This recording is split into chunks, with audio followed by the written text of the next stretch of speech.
ఈ చోటే ఈనాటి కర్మ మరునాడే అనుభవించి తీరాలంటే ఈ సృష్టి నియమం ఇదే. ఎన్ని కన్నీళ్ళ ఉసురిది వెంటాడుతున్నది నీడల్లే కర్మ.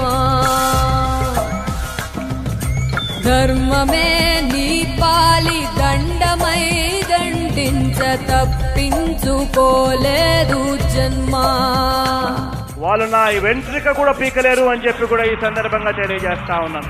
ఏ కన్ను చూడదనా నీ విచ్చల విడిమిడిసి పాటు, ఏ చెయ్యి ఆపదనా తప్పటడుగే నీ అలవాటు. అదృశ్య దృష్టిగా సకల సృష్టిని గమనిస్తున్నది లెక్కగట్టి, కోరికొని తెచ్చుకో మాకు కర్మ, దాన్ని విడిపించుకోలేదు జన్మ. 26